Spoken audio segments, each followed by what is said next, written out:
when the grandparents came to the conclusion that they wanted to be called Mamo and Papo, did Mamo decide she wanted to be called Mamo and they were like, okay, if I'm Mamo, then you're Papo?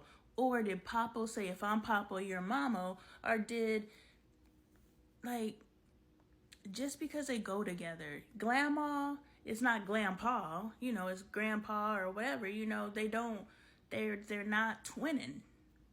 But they were Mamo and Papo.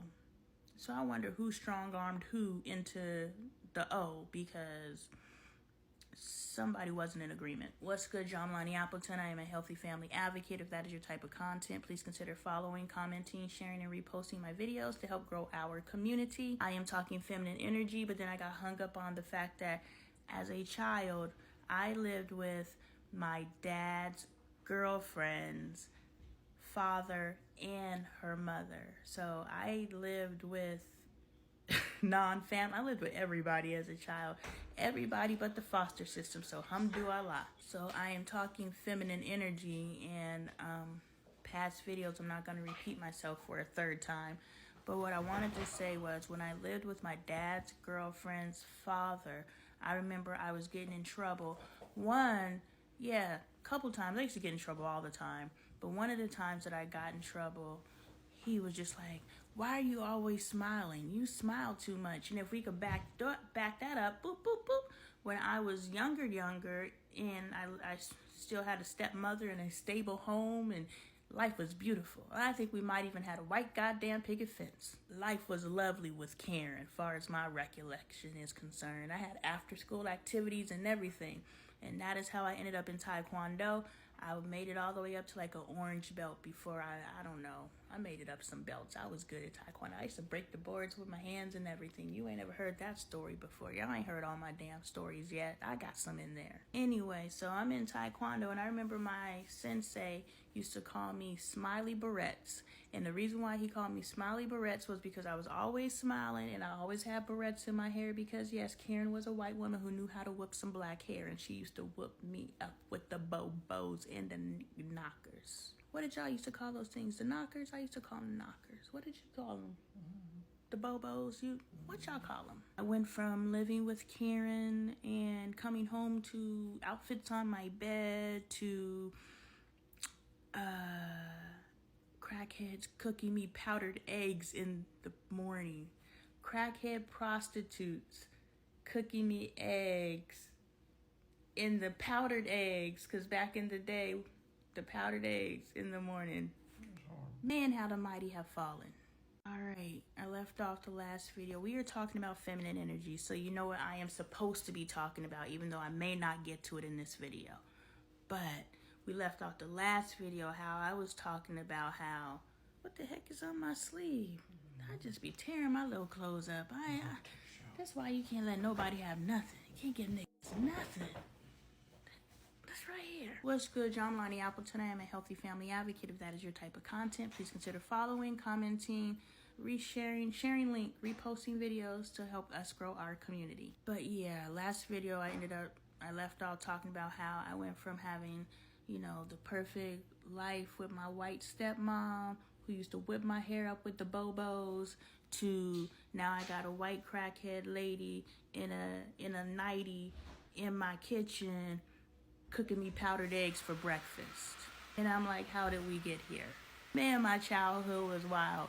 But what we're going to hop up to is we backtrack to, I used to be called Smiley Barrettes when I was in Taekwondo, back when I had after school activities with my white stepmom, Karen. Yes.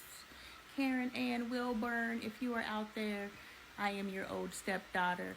Please get in contact with me.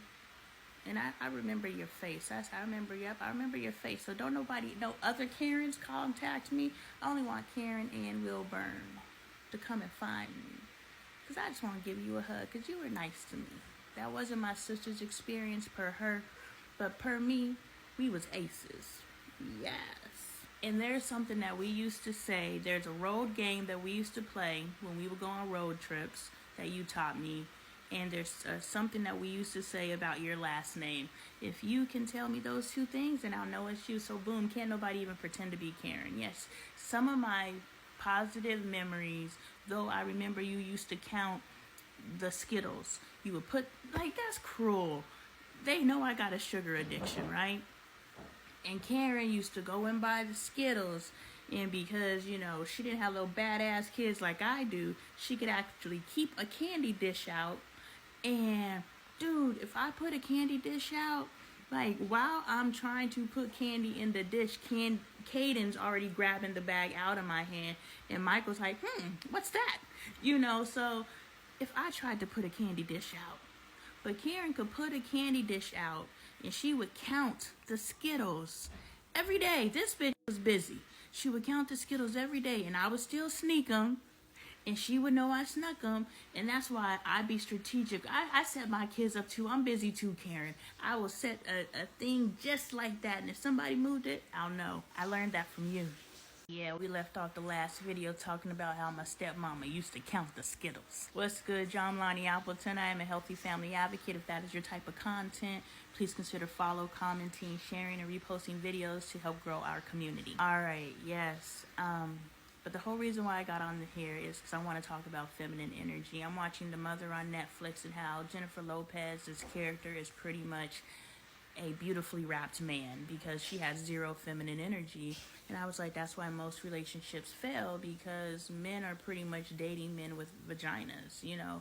And that's probably why he needs to love you more than you love him. It's just another reason. There's just a multitude of reasons. Now that I have really sat down and thought about it and actually started thinking about it and talking about it, it's like a million reasons. Why were there so many years that I couldn't broach that a man should love you more than you love him without thinking I was offending someone or implying that that means that you don't love him? No, that just means in order for a man to be 100% all in, he needs to love the out of you. Especially now knowing half y'all men, if not more, are out here dating men with vaginas. Y'all seen the love in basketball? Being masculine and being able to date the homie is cool. And so being feminine, expressing femininity isn't cool. Not to mention just historically with slavery and just, you know, the generations, all the things that have happened to the black family, to the black female specifically, where we've had to harden ourselves simply to stay alive. So when other nationalities are like angry black woman, we're not angry. We have had to harden ourselves, and this is coded in our DNA. We have had to harden ourselves to stay alive. And so this is coded for 400 years in our DNA. We're not angry. We are byproducts of our ancestors that you guys created. So you can't complain about how we carry ourselves. You can't complain about how we move. You can't complain about our existence. Because I know that there were black people here before, whatever that is. I don't know history, but I know a little bit enough to know that. But I know I wouldn't be here if your old people hadn't have brought me. So you can't be mad at me because everything that I am is because of you. If you don't like who I am, change yourself first.